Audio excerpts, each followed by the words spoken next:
the evolution of all thought. We want to talk to you about how a vibration becomes a thought and then becomes almost simultaneously the manifested version of the thought, which is the first manifestation that we want to talk with you about, which is the emotion that comes once you are in the vibrational vicinity of translating the vibration into something that means something to you. Did you get all of that? An emotion means something to you. When you start feeling it, that means you're translating the vibration of it.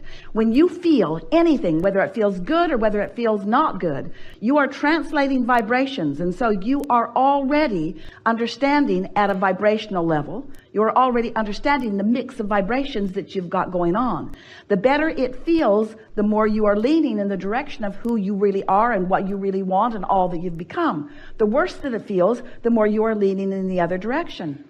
So stay with us just for a moment. So there is a vibration, and let's say that this vibration is about what Source knows in this moment about you.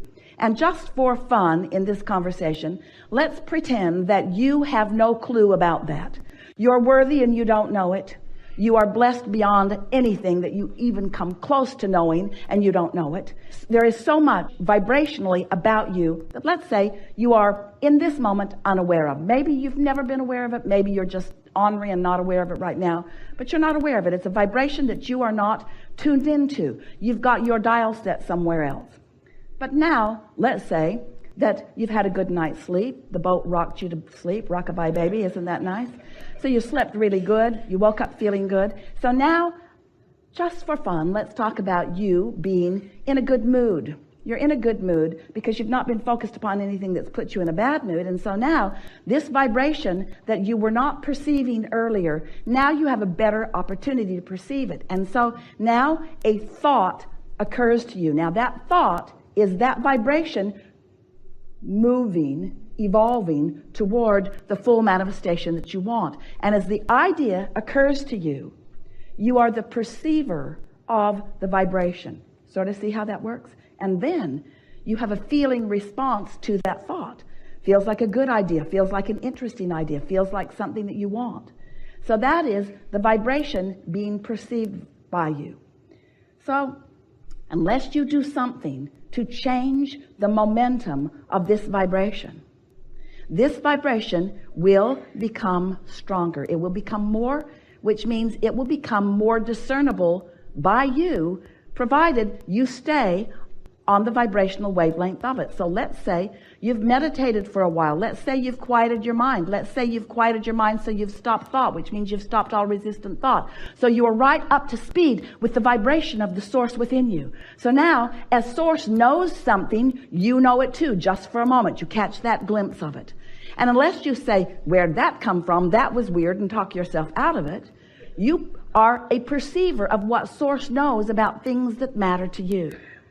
And so, if you don't do anything to add resistance to the equation that is happening because of what you're focused upon, law of attraction will cause that thought to become more. But the more important thing that is happening is you are becoming a more sensitive translator of that thought, until that thought, that vibration, which then became a thought, which then you translated into emotion, now begins to translate into rendezvous with others. It translates into stronger ideas that flow forth from your own mind. It translates into other people that you're meeting. It begins to translate into the full blossoming of anything and everything you want. There is nothing that exists in your desire that you cannot fully manifest. Nothing.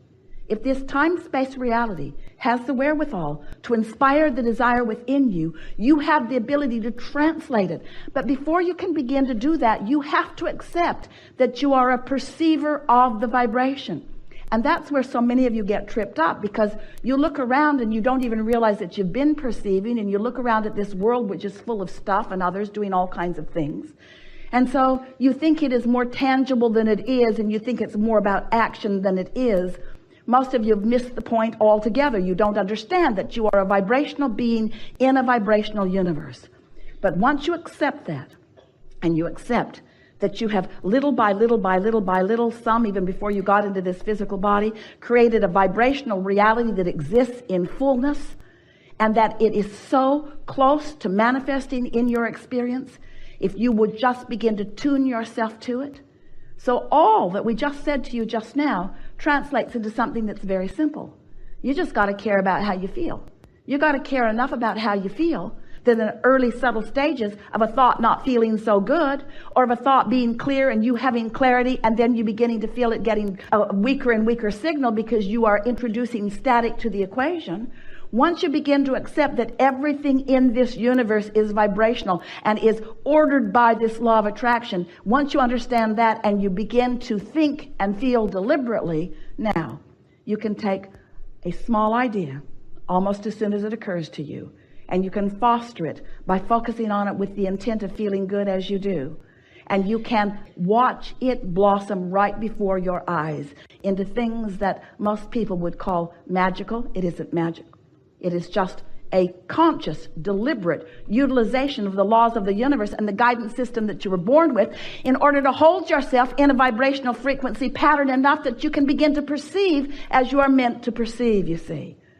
And the thing about this is, don't worry that you will begin to create things that others can't see, because they will gain enough momentum that everyone will see them. And then you will be standing in that crowd of those who are the receivers of things that you want, with so many standing outside of that crowd who are receiving everything they want, beginning to assign all kinds of bogus reasons to your success.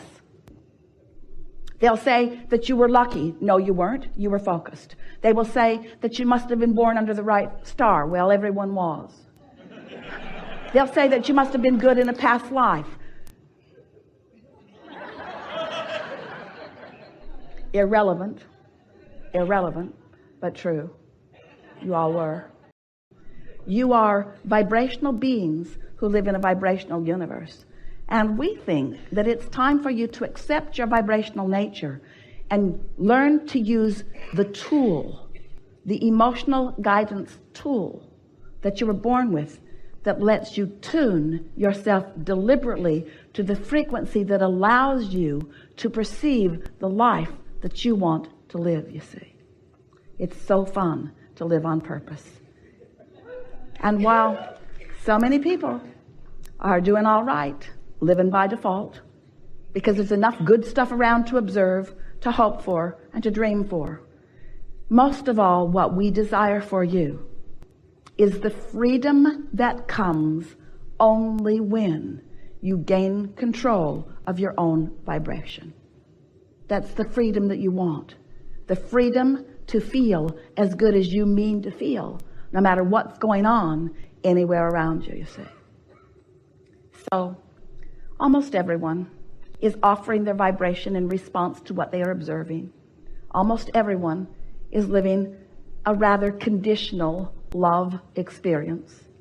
And we want to say to you that in most cases you are looking for love in all the wrong places, because where it is in the harmonics between you and you.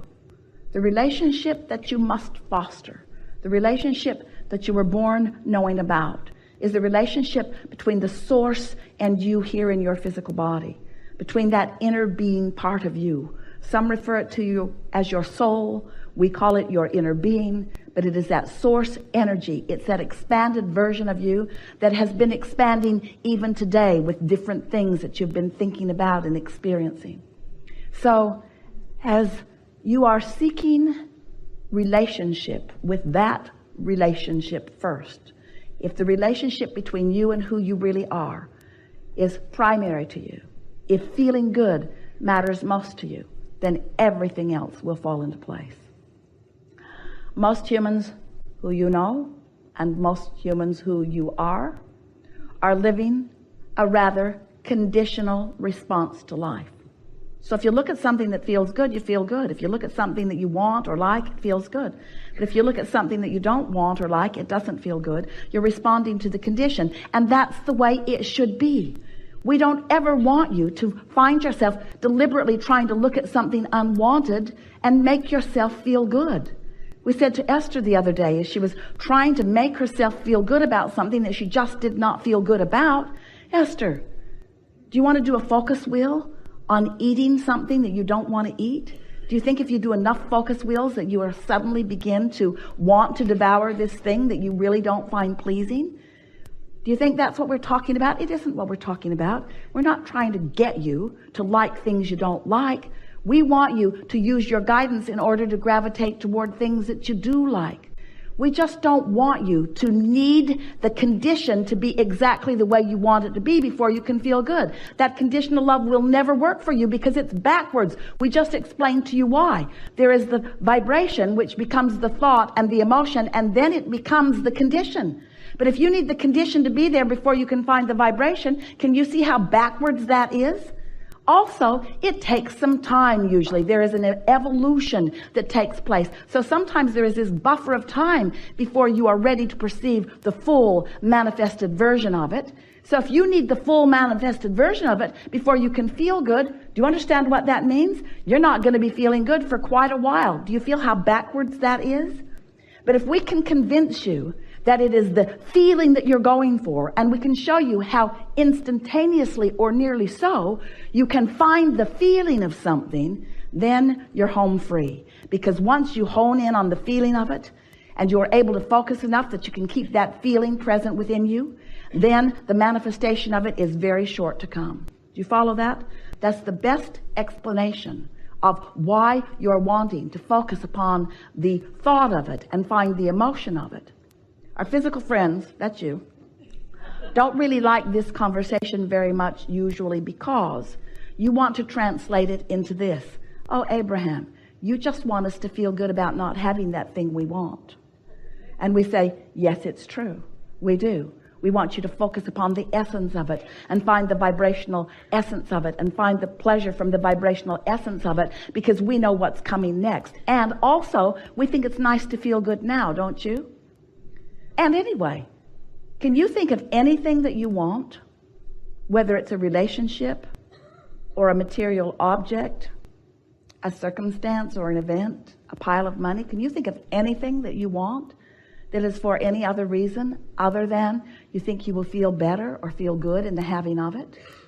So if you can show yourself how quickly you can focus yourself into feeling good, what's going to happen is you're going to feel good way more often. You're going to find that freedom that only comes from feeling good, because freedom that you're looking for is the freedom from the oppression of the resistance that you are introducing into the equation. Can you imagine how wonderful it is when you are feeling good so much more of the time, catching in the early subtle stages the vibrational discord? And then can you imagine the momentum that ensues as the details of the life that you've been carving out begin to flow into manifested, perceived experience by you? Those who are watching from the outside of this knowledge will say to you, what magic beans have you been swallowing? I just barely heard you begin talking about that, and already it is something that is fully manifested in your experience. And while they may not understand, as you explain to them, you may want to say to them, I stopped worrying about having the thing I didn't have, and I started finding the feeling of why I wanted it. And as I focused upon the feeling of it, it was as if I had it. And then before I turned around, there it was. What is it that you want to talk about with us? There is a lot of trouble in this room.